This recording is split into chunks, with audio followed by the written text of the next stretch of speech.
What's going on, guys? I'm just here to give a quick story of what's all been done to Blue in the last 8 years, and even what I had before I even had Blue and how I got it. Before I even had Blue, I had a '03 Alero Oldsmobile, and that was my very first car. That was the first car I learned how to drive in. I went and got my driver's license in. I used it to school and work. Unfortunately, I didn't really get to keep it for too long. I did end up getting in a car accident and it got totaled.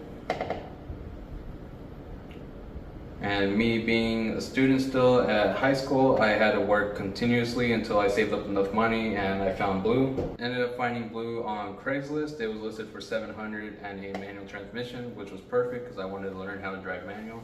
Unfortunately, I wasn't able to go and pick it up, so my mom and dad went for me. When I got out of work, I was surprised to see it in the yard. Went and checked it out, found out it was actually a automatic transmission, which didn't bother me too much because I knew later on I was probably going to do a swap on it anyways. So when we first tried working on it, we thought it was just some simple maintenance that it needed done, but ended up finding out that the engine was actually blown. Thankfully, my dad found a guy on Craigslist that was able to build the engine for us. We had that done within a month, and we had the whole engine fully assembled within like 2 months. I do have a video of me and my dad assembling it. If you want, I'll put it down in the description so you guys can check it out. Through the whole process, it was just a lot of fun seeing all my family with me, from my mom, my dad, my sisters, everybody around. That was just encouraging, even my neighbors, so it made me feel very confident in all that I was doing. Before I even threw the engine in, luckily a guy that I knew asked me to pull out the engine out of his Fox body that was in a wreck. He told me if I pulled it out, I was able to keep the T5 that came with it. So I got that one for free. So me and my dad threw the engine and transmission in all at once, and from there, my dad just started teaching me how to drive manual. Unfortunately, after we put the engine in, we found out that the intake actually sit higher than the fender, so the factory hood wasn't able to work on it. I was lucky to find a hardwood hood that's 6 inches taller, and was able to get that in within 2 weeks, I believe it took. And me and my dad just put some holes and some pins in like the old school hot rods, and worked ever since. Slowly after learning, I started using it every single day to work and back. That way I can get the hang of it. It wasn't until later on when I moved to a new job where I started playing with it a little bit more. I started learning how to build it and start working on it more. After gaining confidence in driving it, I started driving a little bit harder, kind of racing it almost everywhere that I went. It wasn't until one day after work when I was heading home, I took a back road that was completely clear, gunned it, shifted from 2-3, everything was good, put it in neutral, and then it wasn't until I needed to put it back in gear so I can move that I found out that I had 5 neutrals that day. Luckily, third gear barely grabbed enough to where I was able to limp it back home, park it, and then it sat there for, I want to say, like 6 to 8 months. Thankfully, a guy at work was able to find me a T5 transmission that his buddy just rebuilt and put the spline for a V8 because it was originally out of a V6. Ended up throwing that thing in, so it wasn't until like a month or 2 later that I started driving again. Unfortunately, I did have that fear of blowing up another transmission, so I kind of took it a little bit easier on it. Fortunately, after I got it repaired, it took a few months that I found a new job that required me to relocate. It was 4 hours away from Phoenix. Thankfully, I had my buddy Mac who drove it for me, and to be honest, I didn't really think it was going to make it, being it was carbureted and it was different elevations, but thankfully it made it all the way there. Once I moved, I didn't really mess with Blue that much just because the job didn't really give me much free time and didn't really pay too much, so I wasn't able to mess with Blue too much. So for the 1.5 years that I was out there, it kind of just sat there, didn't really get driven too much. I did take the interior part just because I was tired of smelling the old carpet and just how nasty it was inside. Unfortunately, when I tore it apart, it wasn't really running, so my dad actually came down and ended up towing it back up to Phoenix for me. It sat in the back of his house, I want to say for like 6 months, until I finally got enough time and money to go back and work on it for an event.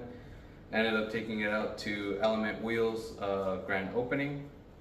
And after that, me and my fiance actually ended up getting an apartment, so I drove Blue to the apartment, and it kind of just sat in like a little parking spot for the 2 years that we lived there.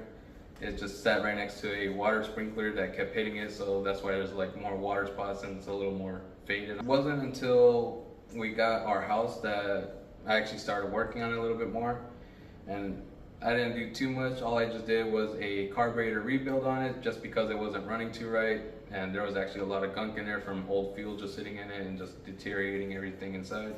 That was actually a lot of fun. Honestly, I thought flames was going to be coming out the carburetor, but I did a good enough job and followed the instructions pretty well to where it worked out really great. It wasn't until this year where I got motivated, just because I had a little bit more time and money to play with, and there was an event called Midnight Madness going on my birthday. So I started putting a little bit more time and effort every day. After my 14-hour shift, I would come home, touch it a little bit just to get it a little bit more progressive. Ended up doing the oil pan gasket on it again and a new clutch. The oil pan is because when I was younger, I didn't pay attention that I didn't put a dipstick tube in there, so out of the dipstick tube hole, it was leaking oil. And me being me, I just thought I didn't do the oil pan gasket correctly, so I kind of did a hack job on it, so it was leaking from the oil pan gasket after that. Ended up putting a new oil pan gasket in it, put a brand new clutch in it because the clutch that I had in it was actually meant for a V6, so every time I would romp on it, it would just spin in there and wouldn't even spin the wheels or anything. I was doing that, I went ahead and bought a mini spool for a 7.5 Ford rear end. Surprisingly, it held up pretty good and it's been taking the abuse ever since. And since I was already back there, I went ahead and bought LMR's tubular control arms as well, with new bushings and everything. Ended up making it just in time to go and drag race it my very first time. Unfortunately, it wasn't running the fastest times or what it could possibly do, just because the front two valves were actually pretty close. Even the guy that worked on it at the Mustang shop was pretty impressed that it was still running and didn't have any major issues. Ended up taking it back for the last Midnight Madness. It was doing a little bit better, but unfortunately I was still short shifting it. I didn't pay attention to my gauge and it was actually 1,000 RPMs off, so I wasn't really going all out, but did set a personal best of 14.4. The videos you'll see that I'm still kind of learning how to launch it because I tried slipping it and it wasn't really taking it too well, or I was bogging it too low. I tried just dumping the clutch and it would just spin the tires out. We still have a lot more to work on, trying to learn how to launch it. Still some adjustments we can make, so that's something that we'll learn all together, and hopefully I'll be able to get it down to at least the mid 12 or high 12 seconds before the end of the year. Currently, I don't drive it as much as I used to now that I have a second vehicle that I can daily drive. So this thing is more of a weekend warrior or a show car kind of status. Whenever there's like a meet or like an event going on, I'll take it to it, I'll drive it over there, and then if there's drag racing events, I'll take it as well. But at the meantime, I just want to get it kind of dialed in so that way I can do a little bit better instead of going backwards or staying the same. So that's just a quick rundown of everything that's done to Blue from the 8 years. Obviously, we got a lot more to go. We still have a lot more learning to do, so obviously I'll bring you along with me. Need to learn how to launch it, need to get better tires, and yeah, we'll just learn together. So that's it for now. I'll catch you guys later. Hopefully I'll bring you guys some better content. We will be going to a few more meets this weekend, so just hang on.